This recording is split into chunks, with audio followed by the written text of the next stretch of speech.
Jean-Christophe Bilodeau, responsable de la production à la microbrasserie La Souche, nous parle du plaisir de faire des bières qui goûtent le territoire. Une démarche qui permet de se démarquer et de stimuler le marché des produits forestiers non ligneux dans la MRC de la Jacques-Cartier. Cette capsule vous est présentée par la microbrasserie La Souche, avec la collaboration de la Société de développement économique de la MRC de la Jacques-Cartier. Quand j'entends un goût du territoire, on dirait que la première idée qui me vient en tête, c'est notre bière Stoneham Beach qu'on a faite. Donc, une bière qui faisait référence à notre fameuse Limoilou Beach au Cassis, qu'on prend à l'île d'Orléans. Bien là, on a voulu faire une version Stoneham, donc du territoire dans lequel on est ancré depuis quelques années. Donc, vraiment utiliser des ingrédients locaux, des ingrédients d'ici pour créer cette bière-là particulière. Je pense que ça a eu une belle réponse auprès de la communauté des gens ici. Puis après ça, bien, je pense à notre cabane à sucre qui est juste derrière moi, dans le fond, qu'on transforme l'eau d'érable du territoire. Je pense à notre gros jardin qu'on a, que toute la cuisine, à quel point ils sont fiers de pouvoir créer des mets, créer des plats avec nos propres ingrédients. Puis tu sais, nous, on rêve à la brasserie de pouvoir avoir assez de houblon, assez de petits fruits, assez d'aromates de la forêt ici pour pouvoir créer encore plus de bière. Donc, c'est quelque chose qui est super stimulant. À chaque fois qu'on utilise un ingrédient de la place, un ingrédient local, on dirait que c'est une journée de brassage qui est différente, qui est un peu plus fun. Tu sais, de savoir qui l'a cueilli, de où ça vient, c'est toujours un peu plus stimulant. Donc, il y a toujours un plus grand respect quand on brasse ces bières-là.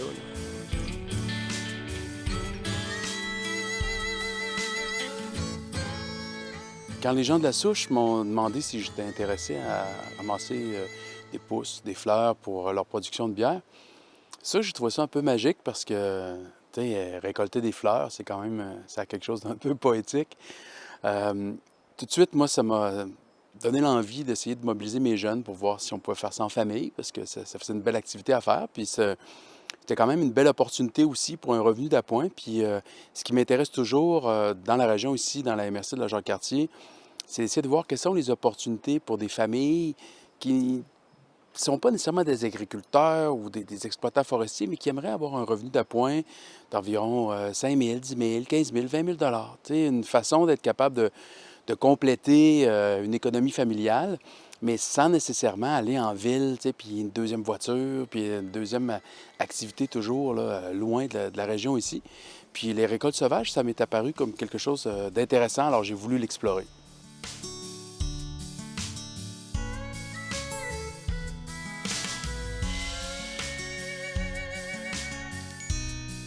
Avec ma belle famille qui vient de la Beauce, donc des fois on va aller recueillir des framboises, des fraises sauvages, donc c'est tout le temps des activités le fun. Moi, c'est comme, on dirait que ça sort un peu, c'est comme un peu impromptu, on s'attend pas à ça, tu trouves ça, puis là tu passes comme des heures à juste être attentif, à prendre le temps de bien récolter. Je pense que ça amène encore plus un respect à quand nous, on utilise ces produits-là en plus grande quantité dans nos bières, mais quand on parle de grande quantité, c'est quand même encore artisanal, fait que de le faire moi-même, ça me fait juste respecter encore plus nos partenaires comme Forêt Vive qui le font pour nous puis qui prennent le temps de bien récolter les produits ou les autres petits fruits qu'on peut utiliser un peu partout au Québec. Alors pour la souche, on a ramassé au fil des années des pousses d'épinette, des pousses de sapin baumier. On a ramassé différentes sortes de fleurs, l'épilobe, la verge d'or, la monarde, bref, plein de choses. Le pissenlit, bien évidemment. Ils ont quelques bières qui font spécifiquement avec le pissenlit. Moi, le premier, j'aurais pas pensé qu'on pourrait aboutir à une bière intéressante avec le pissenlit. À ma grande surprise, c'est une très bonne bière. Puis c'est toujours fantastique de voir comment la fermentation va amener une fleur ou une pousse ou une ressource de la forêt à développer des saveurs, des arômes qu'on n'imagine pas. Je pense à l'épilobe. Bien, lorsqu'on a fait des tests de bière avec Antoine, ce qu'on découvre, c'est que ça donne un goût de gomme ballon comme celle qu'on mangeait quand j'étais jeune. Alors, tu sais, il y a comme toujours un aspect découverte, un peu alchimie à travers l'utilisation des fleurs. Utiliser des ingrédients de la cueillette sauvage, évidemment, bien, ça demande un soin un peu plus particulier, autant au niveau de l'entreposage. Tu sais, c'est fait par des gens qui savent ce qu'ils font, mais évidemment, c'est un peu moins industriel, donc il faut les congeler, il faut bien les utiliser, il faut s'assurer de ne pas les laisser aller trop longtemps.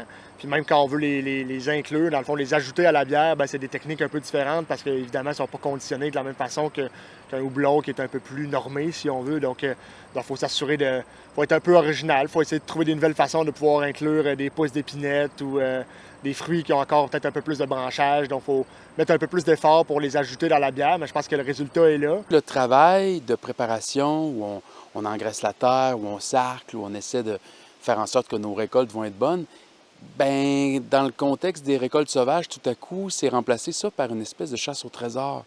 Parce que si le site où on allait une année ramasser certains types de fleurs est moins propice pour ces fleurs-là cette année-là, bien, les fleurs, elles bougent, elles se déplacent. Hein? Le massif de fleurs va descendre dans une coulée où il va peut-être falloir trouver un autre endroit où il y en a plus. S'il y a une maladie qui les affecte dans l'endroit où on allait, normalement, bien, il faut trouver un autre spot. Puis moi, c'est cette dimension-là de chasse au trésor, de repérage des massifs de fleurs, des endroits où les pousses vont bien. Souvent, c'est lorsqu'il y a des chemins forestiers, que les arbres sont exposés au soleil, qu'on a des belles pousses. Bien, tout ça, ce côté-là préalable à la récolte, ça me plaît beaucoup. Un autre aspect que je trouve intéressant dans les récoltes sauvages, c'est le fait de le faire à 2, à 3, à 4. Donc, d'être capable, dans un court laps de temps, de créer des bons volumes. Je pense au pissenlit. La commande de la souche, annuellement, c'est 100 kilos. 100 kilos de pissenlit, c'est beaucoup de pissenlit, d'accord? Alors, tout à coup, si on est justement en famille pour le faire, bien, en 2, 3, 4 heures, des fois, on arrive à faire le volume qui nous prendrait 20 heures à faire tout seul.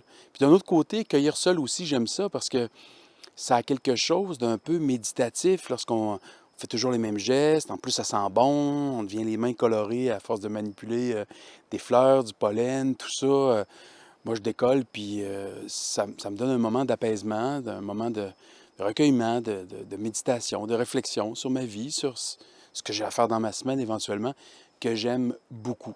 Utilisant des ingrédients dans le fond de la forêt québécoise, bien, je pense que ça a ouvert des nouvelles portes, ça a ouvert des nouveaux horizons. En fait, c'est difficile de définir c'est quoi le style de bière québécois. On sait c'est quoi une bière allemande, on sait un peu plus c'est quoi une bière, mettons, de la République tchèque. Une bière québécoise, je pense que l'utilisation de petits fruits, l'utilisation d'ingrédients locaux nous démarque. C'est pas nécessairement quelque chose qu'on voit autant là, sur la scène internationale. On n'est pas les premiers à avoir fait des bières aux fruits, mais des bières avec des fruits vraiment de notre forêt, avec des ingrédients particuliers de la forêt. Ça, je pense que c'est pas quelque chose qu'on voit nécessairement partout à travers le monde. Donc ça, je pense que c'est quelque chose justement qui est la petite touche québécoise, là, puis que j'espère qu'on va pouvoir continuer de pousser encore plus loin. Je pense que ça se démarque même sur la scène internationale. On a gagné un prix international avec notre tordeuse impériale, une Black IPA à l'épinette. Moi, personnellement, c'est une des bières préférées qu'on fait ici à la souche. Ça, on fait aussi une version plus légère, la tordeuse. Donc, puis je pense que l'équipe de brasseurs serait d'accord de dire que toutes les bières qu'on fait avec des aromates de la forêt, bien, ils ont tout un petit quelque chose de spécial. Puis on est comme tout le temps un peu plus fiers, on a tout le temps un peu plus hâte de brasser que nos bières régulières, qui sont super le fun aussi, mais qui sont, disons, un peu plus classiques versus quand on utilise des ingrédients locaux. C'est tout le temps un petit oomph à notre journée de brassage qui est vraiment cool.